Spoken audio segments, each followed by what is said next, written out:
को मिलता है, अब बारी तुम्हारी है।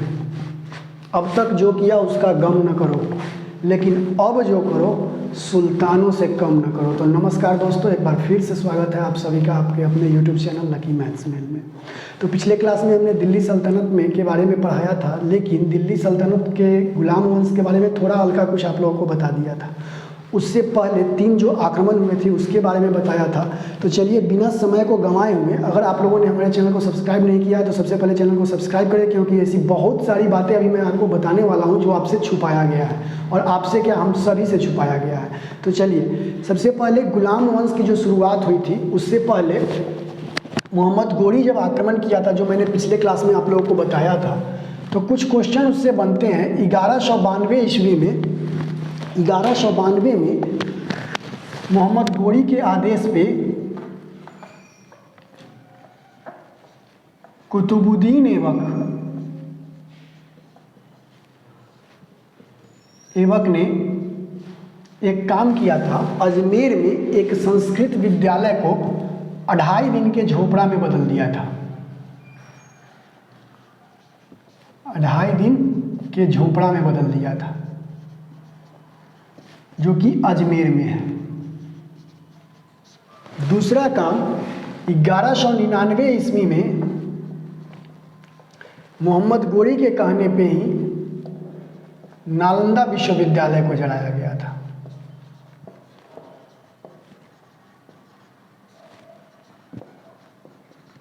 मोहम्मद गोरी के ही दूसरे कमांडर बख्तियार खिलजी, ये बहुत ही क्रूर था ये कमांडर। अब देखिए एक छोटी सी कहानी है इसके पीछे कि बख्तियार खिलजी की तबीयत ज़्यादा ख़राब हो गई थी और बहुत सारे हकीमों ने उसका इलाज किया, लेकिन उसका तबीयत ठीक नहीं हुआ। तो भारत के नालंदा विश्वविद्यालय के एक वैद्य गए और उन्होंने उसका इलाज किया, तो वो सही हो गया। और ठीक होने के बाद उसने खुश होने के बजाय गुस्सा होकर इस बात की उसे जलन हुई कि हमारे हकीमों से ज़्यादा अच्छी नॉलेज भारतीय वैद्य को कैसे हो सकता है, और इस क्रोध में आकर उसने नालंदा विश्वविद्यालय को जला दिया था। कि वहाँ की पुस्तकालयों में इतनी पुस्तकें थी कि 3 माह तक नालंदा विश्वविद्यालय जलती हुई रह गई थी। और हमारी सरकार को देखिए कि आज भी उस इंसान, उस शख्स के नाम से रेलवे जंक्शन बना के हमारी सरकार रखी है, जिसने हमारे नालंदा विश्वविद्यालय को क्रूरतापूर्वक जला दिया, तहस नहस कर दिया, सिर्फ इस जलन से कि यहाँ एक भारतीय वैद्य हमारे हकीमों से अच्छा कैसे हो सकता है। उसके नाम से आज भी बख्तियारपुर जंक्शन आपके बिहार में मौजूद है। तो चलिए आगे की देखिए। तो इसके बाद से शुरू होती है गुलाम वंश की कहानी। 1194 में जीतने के बाद मोहम्मद गोरी ने अपने कमांडर कुतुबुद्दीन ऐबक को सारी चीज़ें देकर, यहाँ की सत्ता को देख रेख दे करके और चला गया था, क्योंकि कुतुबुद्दीन ऐबक मोहम्मद गोरी का बहुत ही खास कमांडर था। तो गुलाम वंश की स्थापना कुतुबुद्दीन ऐबक ने की।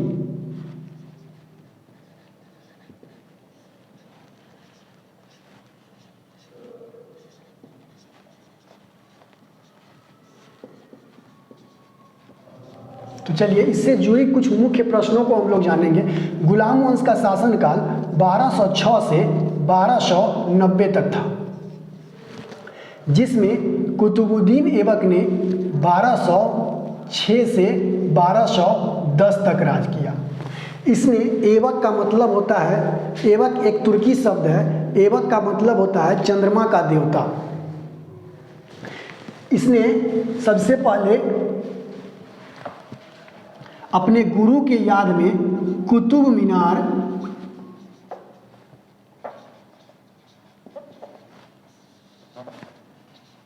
का निर्माण शुरू किया।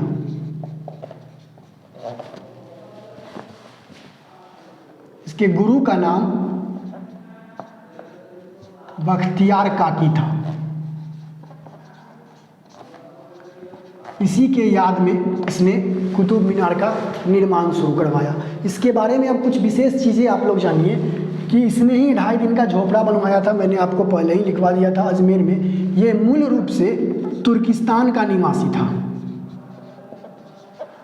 ये मूल रूप से तुर्किस्तान का निवासी था और उसी तुर्की भाषा में एवक का मतलब होता है कि चंद्रमा का देवता।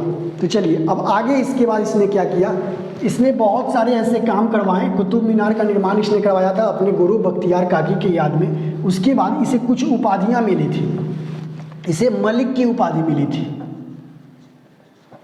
इसे सिपह सलाहकार भी कहा जाता था। ये लोगों को, इसमें उदारता थी, ये लोगों को लाखों में दान किया करता था, इसलिए इसे लाख बख्श भी कहा जाता था। हम लोग मुख्य बातें जो है जिसके बारे में आपके क्वेश्चन आते हैं इन सब से रिलेटेड, उसी चीज़ को जानेंगे। सिर्फ लाख बख्श भी कहा जाता था इसे कुरान पूरा याद था, इसलिए इसे कुरान खान भी कहा जाता था। कुरान खान ये कुरान को बड़ी सुरीली आवाज़ में पाठ करता था, इसलिए इसे हालिम द्वितीय भी कहा जाता था। हालिम द्वितीय भी कहा जाता था। इसने अपने शासनकाल में वजीर का प्रचलन इसने ही शुरू किया था। वजीर का प्रचलन इस शासक ने ही शुरू किया था। 1210 ईस्वी में लाहौर में इसकी मृत्यु हुई थी। घोड़े से गिरने के कारण, पिछले वीडियो में मैंने बताया था कि पोलो खेलते समय घोड़े से गिरने के कारण इसकी मृत्यु हो गई थी। और इसकी मृत्यु के बाद 8 माह के लिए गुलाम वंश का शासक आराम शाह बना था, लेकिन उसने ऐसे कोई काम नहीं किए जिसे उसे इतिहास के पन्नों पर वैसा कुछ जगह मिले। तो इसके बाद इसके दामाद, इसकी बेटी से जिसका शादी हुआ था इल्तुतमिश, उसने गुलाम वंश की बागडोर संभाली। तो चलिए अब गुलाम वंश से रिलेटेड हम आगे इल्तुतमिश से रिलेटेड कुछ क्वेश्चन को समझेंगे।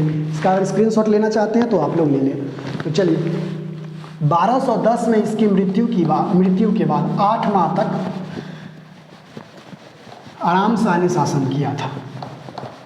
उसके बाद इल्तुतमिश आया।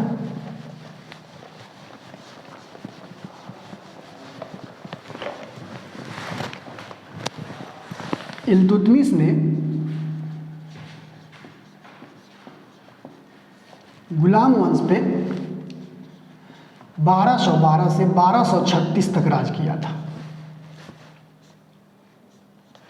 इसने कुतुबुद्दीन ऐबक ने जिस कुतुब मीनार के निर्माण का कार्य शुरू किया था उसे पूरा करवाने का काम इसने किया।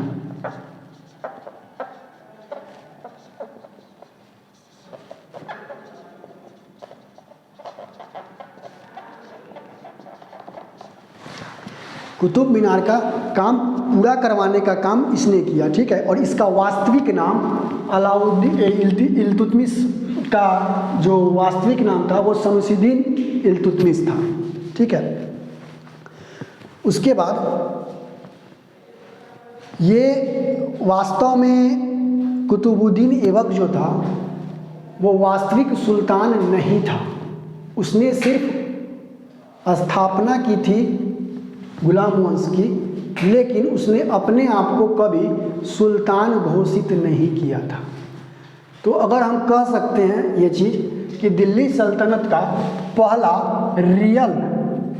रियल सुल्तान यानी वास्तविक सुल्तान जो था वो इल्तुतमिश ही था। इसने ही वास्तव में शासन किया और एक सुल्तान को जो जो करना होता है वो सब काम इसने किया। इसने उसके बाद 2 चीज़ चलाया। एक टका, इसने अपना जो सिक्का रुपया चलाया वो टका जो चांदी का था, और दूसरा चीज़ चलाया जीतल। 2 सिक्के इसने चलाए जो कि तांबा का था। तो इस प्रकार के 2 सिक्के इसने शुरू करवाए। उसके बाद सुल्तान ग्रह का निर्माण इसने करवाया। सुल्तान गृह का निर्माण करवाया।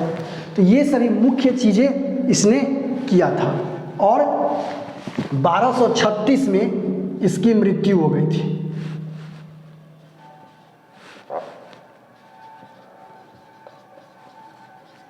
तो इससे जुड़ी जो भी मुख्य चीज़ें जो क्वेश्चन आपको पूछती हैं मैं वही चीज़ बता रहा हूँ। इसके डिटेल में हम आगे एक वीडियो बनाएंगे जिसमें आपको दिल्ली सल्तनत के पूरी नॉलेज मिलेगी, ठीक है। तो चलिए, इसके मृत्यु के बाद एक भी शासक आया जिसके बारे में, इसकी मृत्यु के बारे में बाद जो शासक आया उसके बारे में आप लोगों ने जीके वगैरह लुसेंट वगैरह में पढ़ा होगा और बच्चे बच्चे उसका नाम जानते हैं। वो आई थी रजिया सुल्तान। रजिया सुल्ताना रजिया सुल्तान ये रही थी 1236 से 1240, 4 सालों के लिए। इनका शासनकाल बहुत कम रहा था और इन्होंने भी अपने शासनकाल में उतने अच्छे काम नहीं किए थे। तो एक तो सबसे पहला क्वेश्चन इनका बनता है, फर्स्ट एंड लास्ट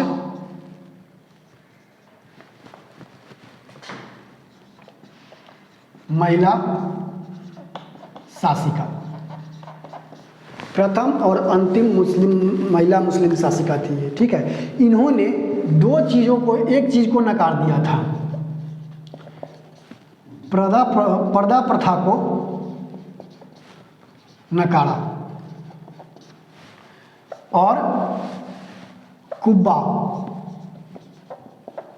और कुलह को अपनाया इसने। कुब्बा और कुलह क्या होता है? तो कुब्बा एक ब्लेजर टाइप का कपड़ा होता है और कुलह यानी टोपी। यानी इन्होंने विदेशी पोशाक को, पश्चिमी सभ्यता के विदेशी पोशाक को अपनाया और इन्होंने पर्दा प्रथा को इनकार कर दिया, मना कर दिया। इन्होंने अपने जो सिक्के चलवाए, इन्होंने जो सिक्के चलवाए उस पर 3 तरह के सिक्के चलवाए। एक पे लिखा था न्याय की रानी, एक पे लिखा था इल्तुतमिश की बेटी, इल्तुतमिश की बेटी, और एक पे लिखा था दिल्ली की महारानी। तो और 1240 ईस्वी में इनकी मृत्यु हो गई और इनकी मृत्यु इनके ही भाई के द्वारा इनको मार दी गई थी। उसके बाद इनके भाई के द्वारा इनकी हत्या करने के बाद कई वर्षों तक, लगभग कई वर्षों तक गुलाम वंश को अच्छे शासक नहीं मिले। लगभग 20 वर्षों तक आया, कोई 1 साल 2 साल ऐसे रहा और गया। उसके बाद जो शासक आया जिससे आपको क्वेश्चन बनते हैं और आपसे क्वेश्चन पूछे जाते हैं, वो शासक था बलबन। जो शासक आया वो तो लगभग 20 सालों के बाद गुलाम वंश को गयासुद्दीन बलबन के रूप में एक अच्छा शासक मिला जो 1265 से लेकर और 1288 तक रहा।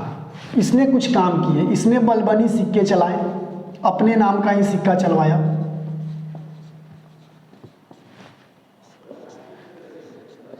नौरोज त्योहार को इसने ही शुरू करवाया।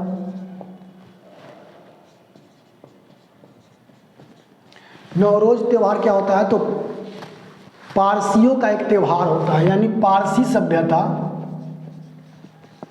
सभ्यता इसने ही शुरू किया था। तो पारसियों का एक त्यौहार होता है नौरोज सभ्यता, जैसे हिंदुओं में नवरात्रा होता है, उसी तरह नौरोज का ये त्यौहार होता है। तो इसने ही शुरू करवाया था। इसने 2 चीज़ों का भी शुरू करवाया, सजदा और पैबोस। सजदा और पैबोस। सजदा क्या है? तो अगर कोई फरियाद लेकर जाता है राजा के दरबार में तो उसे दंडवत सो करके और राजा को प्रणाम करना होगा। पैबोस क्या है कि अगर कोई बात राजा को कहनी है तो उसके पैर को चूम कर तब कहना होगा। तो इन 2 चीज़ों का इसने शुरू करवाया। मंगोलों के आक्रमण से ये हार गया था और उसके बाद इसके शासन की समाप्ति के बाद कोई भी ऐसा शासक फिर नहीं आया जो गुलाम वंश में वैसा कुछ कर सके, जो इतिहास के पन्नों पर अपना नाम उतने अच्छे से अंकित करवा सके। इसके बाद आता है अगला जो वंश, वो आता है। ये सभी अभी तक मैंने ये गयासुद्दीन बलबन तक जो मैंने बताया, ये सभी गुलाम वंश के ही शासक थे, क्योंकि मैंने आपको बताया है कि 1206 से 1290 तक गुलाम वंश ने शासन किया था। तो ये अभी टोटल गुलाम वंश के ही शासक थे। अब हम लोग जानेंगे दूसरे वंश खिलजी वंश के बारे में। चलिए, 1290 से लेकर 1320 तक इसके जो संस्थापक थे, यानी पहले जो सुल्तान थे, वो थे जलालुद्दीन खिलजी।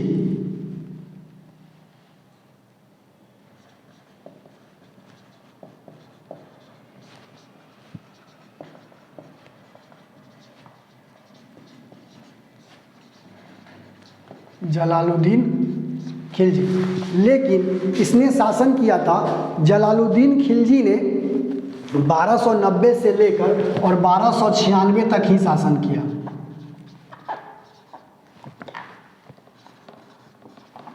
अगर खिलजी वंश में सबसे अधिक शासन करने वाला जो व्यक्ति था, वो था Alauddin Khilji, more effective emperor Sultan of Khilji dynasty, यानी सबसे अधिक अगर प्रभावशाली सुल्तान था खिलजी वंश का तो अलाउद्दीन खिलजी था। इसने 1296 से लेकर 1316 तक राज किया था, और इसके बारे में बहुत सारे क्वेश्चन बनते हैं। सबसे पहले इसके बारे में जान लीजिए, बचपन में ही इसके पिता का देहांत हो चुका था, तो इसके चाचा जलालुद्दीन खिलजी ने ही इनका संरक्षण किया था और इसका देखभाल किया था। लेकिन 1296 में इसने अपने चाचा को मारकर और दिल्ली के गद्दी को अपना लिया था, और इसका वास्तविक नाम अली गुरसप था। अली गुरसप इसका वास्तविक नाम था। इसके बाद इसने दो तरह का टैक्स शुरू किया। पहले क्या था, पहले जो टैक्स था, इसके पहले अलाउद्दीन खिलजी के पहले जो सुल्तान लोग टैक्स लेते थे, तो एक बार कह दिया कि हाँ हमें 50% चाहिए, हमें 100% चाहिए, तो सभी लोगों को, चाहे वो गरीब हो अमीर हो, सभी को 100% देना पड़ता था। इसने आकर टैक्स में कुछ प्रावधान ला दिए। क्या प्रावधान लाए, तो इसने घराई और चराई दो प्रकार का कर लगाया। घराई का मतलब आप जो घर में रह रहे हैं उसका कर आपको देना होगा। चराई का मतलब आपने अगर पशु पाल रखे हैं और उसको कहीं खेतों में या कहीं चराने ले जा रहे हैं तो वो चराई टैक्स आपको देना होगा। इसने क्या किया, कर को 50% पर बांध के रख दिया। कर को 50% पर बांध के रख दिया। उसके बाद बाजार नियंत्रण प्रणाली की शुरुआत, बाजार नियंत्रण प्रणाली की शुरुआत भारत में इसने ही की थी, अलाउद्दीन खिलजी ने ही की थी। दूसरी चीज इसने क्या की, सैन्य व्यवस्था को तंदुरुस्त किया। आपसे क्वेश्चन पूछेगा सैन्य व्यवस्था को पहली बार तंदुरुस्त, इसने सैनिक में क्या क्या प्रावधान लाए, इससे रिलेटेड अगर आपको क्वेश्चन मिले तो आप उसे आराम से बना लीजिएगा। इसने सबसे पहले क्या किया, पैदल चलने वाले सैनिकों को 234